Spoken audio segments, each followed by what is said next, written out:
نحمده ونصلي على رسوله الكريم أما بعد فأعوذ بالله من الشيطان الرجيم بسم الله الرحمن الرحيم رب اشرح لي صدري ويسر لي أمري واحلل عقدة من لساني يفقهوا قولي. انسان کو ستانا. حدیث میں آیا ہے کہ پیغمبر اسلام صلی اللہ علیہ وسلم نے فرمایا کہ تم لوگ خدا کے بندوں کو تکلیف نہ دو اور ان کو آر نہ دلاؤ اور ان کی پوشیدہ باتوں کو تلاش نہ کرو. لا تؤذوا عباد اللہ ولا تعیروہم ولا تطلبوا عوراتہم. مسند احمد بحوالہ جامع العلوم والحکم. اچھا انسانی سماج بنانے کے لیے ضروری ہے کہ لوگوں کے اندر اخلاقی احساس زندہ ہو. کیا زندہ ہو؟ اخلاق کا احساس. وہ دوسروں کی رعایت کرنا جانتے ہیں, دوسروں کا لحاظ رکھتے ہیں, دوسروں کی عزت کرتے ہیں, دوسروں کا دکھ درد سمجھتے ہیں. وہ اپنے اوپر دوسروں کا یہ حق سمجھتے ہوں کہ انہیں دوسروں کے لیے ہرگز مسئلہ نہیں بننا. کیا نہیں بننا؟ نو پرابلم انسان بننا ہے کہ میری ذات سے کسی کو تکلیف نہ پہنچے. حتیٰ کہ اس وقت بھی نہیں جب کہ ان کے پاس بظاہر اس کے لیے کوئی عذر موجود ہو, کوئی وجہ ہو بھی مسئلہ بننے کی, تب بھی نہیں بننا. ہر آدمی کو چاہیے کہ وہ سماج کے اندر اس طرح رہے کہ اس سے کسی کو کوئی تکلیف نہ پہنچے. اور مسلمان تو ہوتا بھی وہی ہے جس کے ہاتھ اور زبان سے دوسرے سلامت رہیں. اس کو اپنی زبان سے ایسے الفاظ نہیں نکالنے چاہیے جس سے دوسروں کے جذبات مجروح ہونے والے ہوں. یعنی دوسروں کے سینٹیمنٹس سے نہ کھیلیں, ان کے ایموشنز کو ان سے پلے نہ کریں, ان کو ہرٹ نہ کریں. اس کو ایسی کوئی کارروائی نہیں کرنی چاہیے جس سے دوسروں کے جذبات مجروح ہونے والے ہوں. اس کو کوئی ایسی کارروائی نہیں کرنی چاہیے جس میں اس کی اپنی ذات کے لیے تو فائدہ ہو مگر دوسروں کے لیے وہ نقصان کا سبب بن جائے. کوئی ایسا کام نہ کرے کہ جس سے آپ کو فائدہ ہو مگر دوسرے کو نقصان پہنچ رہا ہو. ایسا ہر قول اور عمل گویا دوسروں کو ستانا ہے. کون سا؟ جس میں اپنا فائدہ مگر دوسروں کی تکلیف. اور جو آدمی دوسرے انسان کو ستائے وہ ایک بے قیمت آدمی ہے, خدا کی نظر میں بھی اور بندوں کی نظر میں بھی. یعنی آپ پھر ویلیوبل نہیں ہیں, قیمتی نہیں ہیں, بے قیمت ہیں, بیکار ہیں. قرآن مجید میں ایک مثال بیان ہوئی ہے کہ ایک عورت کی کہ جو سارا دن چرخہ کاٹتی اور پھر ان دھاگوں کو توڑ پھوڑ دیتی, اپنے کیے پہ خود ہی پانی پھیر دیتی. یہ مثال ہے ہر اس عورت اور مرد کی کہ جو بہت محنت کرے, بہت سے کام کرے, لیکن دوسروں کو ستا کر اپنے کیے کرائے پہ پانی پھیر دے اور اپنا سوت کاتا ہوا خود ہی توڑ دے. یہ ایسے ہی ہے کہ کوئی شخص محنت کر کے گرمی میں کھڑے ہو کے کچن میں کھانا پکائے اور پھر پکانے کے بعد اس کو بن میں الٹ دے.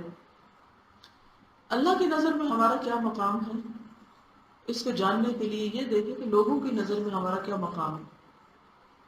کہتے ہیں نا زبان خلق کو نقارہ خدا سمجھو.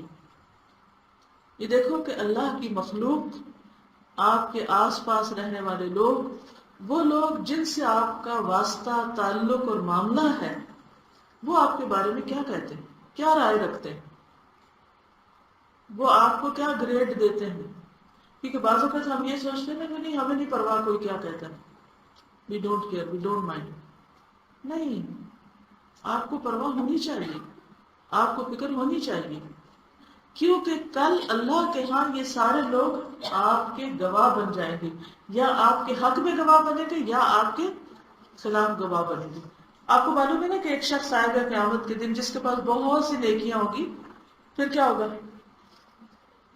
اتنے ہی لوگ بھی آ جائیں گے. کوئی کہے گا اس نے مجھے مارا تھا، کوئی کہے گا اس نے مجھے بے عزتی کی تھی، اس نے مجھے سخت الفاظ استعمال کی، گالی دی، یا ویسے ہاتھ سے مارا، یا کوئی بھی اذیت دی. پھر کیا ہوگا کہ وہ اعمال سارے، اس کی نیکیاں ان میں تقسیم کر دی جائیں گی. کیا آپ یہ چاہیں گے کوئی آپ کو بینک اکاؤنٹ سے جا کے سب کچھ نکال کے لوگوں میں تقسیم کر دے؟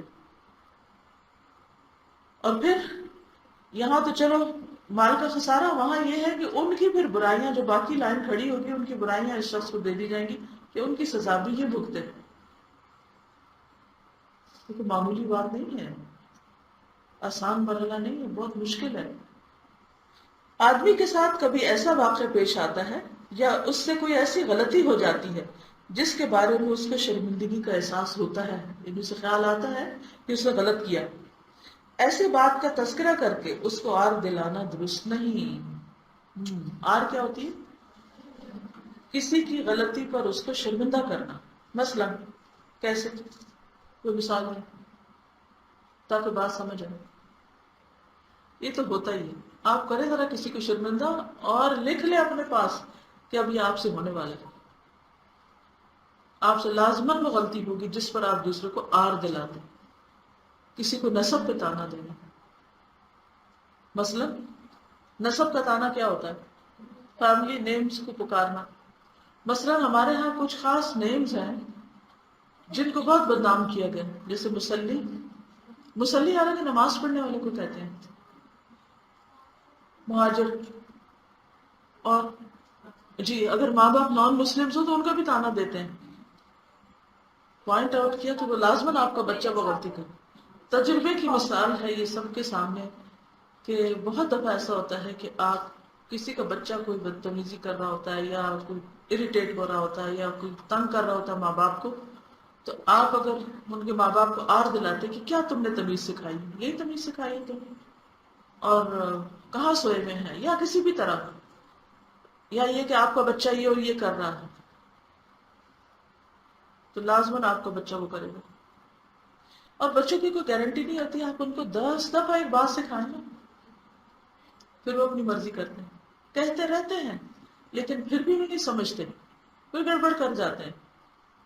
تو کسی کو ماں باپ کا تانا دینا یا بچوں کا دینا یا نسب حسب کا دینا یا کسی عادت کا دینا، یہ آر دلانا ہوتا ہے. صبح شام کی دعا میں ہے اعوذ باللہ ان اقترف علی نفسی سوءا او اجرہ الی مسلم، کہ میں اپنے اوپر کچھ مشکل نہ ہو یا دوسروں پہ لے جاؤں. تو ایسی بات کا تذکرہ کر کے اس کو آر دلانا درست نہیں. مثلا تم وہی تو ہو جس نے ایسا کیا، یا جس کے باپ نے ایسا کیا، تمہارا باپ بھی ایسا تھا، تم کیوں نہیں ہوگی. اس قسم کی باتیں کہہ کر کسی کو شرمندہ کرنا ایک غیر انسانی فعل ہے. آدمی کو چاہیے کہ وہ دوسرے کی عزت و حرمت کا بھی اتنا ہی لحاظ کرے جتنا وہ خود اپنی عزت و حرمت کا لحاظ کرتا ہے. بس اگر یہ پیمانہ اگر رکھ لیا جائے نا تو سارے فیصلے آسان ہو جاتے ہیں کہ جو سلوک میں کسی کے ساتھ کر رہی ہوں کیا میں یہ اپنے لیے پسند کروں گی، جو کچھ میں کسی کو کہہ رہی ہوں کیا میں چاہوں گی کہ کوئی مجھے یہ کہے، جس طرح میں کسی کے ساتھ پیش آ رہی ہوں کیا میں اپنے لیے چاہوں گی کہ لوگ میرے ساتھ اس طرح پیش آئے. فوراً آپ کو پتہ چل جائے گا کہ صحیح کیا اور غلط کیا. ہر آدمی کی کچھ ایسی باتیں ہوتی ہیں جن کو وہ پوشیدہ رکھنا چاہتا ہے، یعنی چھپانا چاہتا ہے، اس کی پرائیویسی ہوتی ہے، وہ نہیں چاہتا کہ دوسرے لوگ اسے جانیں. جو شخص لوگوں کی ایسی باتوں کے پیچھے پڑے، وہ کھود کرید کر ان کا پتہ لگائے اور لوگوں کے درمیان ان کو پھیلائے، یعنی تجسس کر کے ان کی خفیہ باتیں نکالے اور پھر ان کو لوگوں کے بیچ میں نشر کرے، وہ ایک ایسا غیر اخلاقی فعل کرتا ہے جو اچھا سماج بنانے کی راہ میں مستقل رکاوٹ ہے. کوئی سوسائٹی، کوئی ادارہ، کوئی گھر، کوئی خاندان، کوئی فیملی، کہیں بھی لوگ جو مل جل کر رہتے ہیں وہاں خوشی ہو ہی نہیں سکتی، لوگوں کے آپس کے تعلقات اچھے ہو ہی نہیں سکتے، آپ ایک اچھی اگزامپل بن ہی نہیں سکتے جہاں اس قسم کے فیل ہو رہے ہیں. تو اس لیے بہت ضروری ہے کہ جیسے نبی صلی اللہ علیہ وسلم نے فرمایا تم خدا کے بندوں کو تکلیف نہ دو، نہ زبان سے، نہ عمل سے، نہ رویے سے، نہ چہرے سے. بعض اوقات آنکھیں گھور کے کوئی دیکھتا جائے تو بھی تکلیف پہنچتی، یا پھر ماتھے پہ بل ڈال کے کوئی بات کرے تو بھی تکلیف پہنچتی، یا کوئی بات ہی نہ کرے بلا وجہ موڈ ہی آف کر کے بیٹھ جائے اس سے بھی تکلیف پہنچتی، اور مارنا تو پھر ہے ہی تکلیف دینا، اور نہ ان کو آر دلاؤ، یعنی ان کی کسی غلطی پہ ان کو شرمندہ کرنا یہ آر دلانا ہے، اور نہ ان کی پوشیدہ باتوں یا چھپی ہوئی باتوں کو مت تلاش کرو، مت پیچھے پڑو۔ دیکھیں حدیث میں آتا ہے خیرکم خیرکم لأہلہ وانا خیرکم لأہلی، تم میں سب سے اچھا وہ ہے جو اپنے گھر والوں کے لیے اچھا ہے، اور میں تم میں سب سے زیادہ اپنے گھر والوں کے لیے اچھا ہوں۔ تو اب ایک شخص جس نے اچھائی یہ سمجھی کہ وہ کراؤڈ میں اچھا ہے اور گھر والوں کے لیے اچھا نہیں، تو دنیا میں تو وہ بڑا پاس ہے مگر آخرت میں لحاظ سے تو فیل ہے۔ تو گھر والوں کی گواہی بھی تو لی جائے گی۔ لوگ مثلا کوئی ایک دفعہ ملا ہے، 2 دفعہ ملا ہے، وہ ایک اور طرح کی گواہی دے رہا ہے، جن میں وہ 24 گھنٹے ہیں، مطلب یہ کہ روز جہاں ہوتا ہے ان کی گواہی زیادہ ویلڈ ہے، کیونکہ گواہیاں بھی تو اسی کے حساب سے پرکھی جائیں گی۔ قریب والوں کی گواہیاں زیادہ امپورٹنٹ ہوتی ہیں، جس نے اپنی آنکھ سے کسی کو دیکھا ہو، سب کچھ دیکھا۔ اصل میں بات پتہ کیا ہے، ہمارا نفس ہمارا سب سے بڑا دشمن ہے۔ ہم بہت سی چیزوں کو اپنی انا کا مسئلہ بنا لیتے ہیں، مجھے یہ پسند نہیں اس لیے مجھے یہ نہیں کرنا، مجھے یہ پسند ہے اس لیے مجھے یہ کرنا ہے، وہ خوش ہو یا ناراض ہو۔ جب سب کے بیچ میں رہتے ہیں نا تو سب کے ساتھ مل کے چلتے ہیں۔ دیکھیں قرآن مجید میں ایک فارمولہ ہمیں دیا گیا ہے، وَأَعْرِضْ عَنِ الْجَاهِلِينَ، جو جہالت برتے ہیں ان کے ساتھ کیا کرو، اگنور کر دو، ان کا حل یہی۔ ایک شخص بدتمیزی پہ اتر آیا تو آپ کیا کریں گے؟ بدتمیز ہوں گے اس کے ساتھ؟ کوئی چیخ رہا تو آپ بھی چیخیں گے؟ ایسے تو کام نہیں چلے گا۔ آپ وہ رہیں جو آپ ہیں، اپنے رویے اور اخلاق اور عمل کو دوسرے کے تابع نہ کریں۔ اور ویسے بھی آپ دیکھیں کہ قرآن مجید میں برائی کرنے والے کے لیے بھی کیا کہا، ادفع باللتی ہی احسن فاذا الذی بینک وبینہ عداوۃ کأنہ ولی حمیم۔ یہ قرآن کی بات ہے، یہ بالکل سچی بات ہے۔ لیکن ہم میں سے کتنے لوگ ہیں جو اس اصول پر عمل کرتے ہیں، وہ ادفع باللتی ہی احسن، کہ کوئی اگر غلط کر بھی رہا ہے تو آپ اچھے طریقے سے اس کو دور کریں، ظالم اور مظلوم دونوں کی مدد کی جائے۔ بس بتا دیا کہ چھوڑ دیا کہ نہ مانے کو ضروری ہے، ہمارا فرض ہے کہ ضرور دوسرے کو یس کرا کے چھوڑیں۔ اور جہاں تک پوشیدہ بات کا تعلق ہے تو زندہ تو کیا مردہ کی بھی پوشیدہ بات کرنا جو ہے وہ بھی انتہائی بڑے درجے کی بد اخلاقی۔ لیکن ایک بات یاد رکھیے کہ بعض اوقات ہم اپنے آپ کو بھی دھوکہ دیتے ہیں، یہ میرے بارے میں برا کہہ رہا ہے کیونکہ مجھ سے جالس ہے، حالانکہ وہ حقیقت نہیں ہوتی۔ ہم غلط کر رہے ہوتے ہیں کہ کوئی ہمارے خلاف ہو رہا ہوتا ہے، لیکن ہم اس کو نام کوئی اور دے دیتے ہیں۔ اگر ہم اس وقت آنےسٹ ہو نا اپنے ساتھ تو بہت سی اصلاح ہو جائے۔ آپ نے دیکھا ہوگا کہ بہت سے لوگ پڑھتے ہیں سنتے ہیں، اصلاح کو نہیں ہوتی ان کی، کیونکہ انہوں نے اپنے آپ کو کوئی دھوکہ دیا ہوتا ہے، وہ اپنے غلط کاموں کی کوئی نہ کوئی تعویل کر رہے ہوتے ہیں، اور یہ دھوکہ سخت نقصان دہ ہے۔ یخادعون اللہ والذین آمنوا وما یخدعون الا انفسهم۔ جی دعا ہے یہ، اللہم اجعلنی فی عینی صغیرا وفی اعین الناس کبیرا۔ دوسروں کو ہمیشہ مارجن دیا کریں، اگر اس کسی نے کوئی غلطی کی ہے تو اس کی یہ وجہ بھی ہو سکتی ہے، اور یہ بھی ہو سکتی ہے، اور یہ بھی ہو سکتی ہے، کئی عذر اس کے تلاش کریں۔ ہم اپنی غلطی پہ تو فوراً عذر تلاش کر لیتے ہیں، مگر کسی کی غلطی پہ ہم معاف کرنے کو تیار نہیں ہوتے۔ اوکے، سبحانک اللہم و بحمدک، نشہد ان لا الہ الا انت، نستغفرک و نتوب الیک۔ السلام علیکم ورحمۃ اللہ وبرکاتہ۔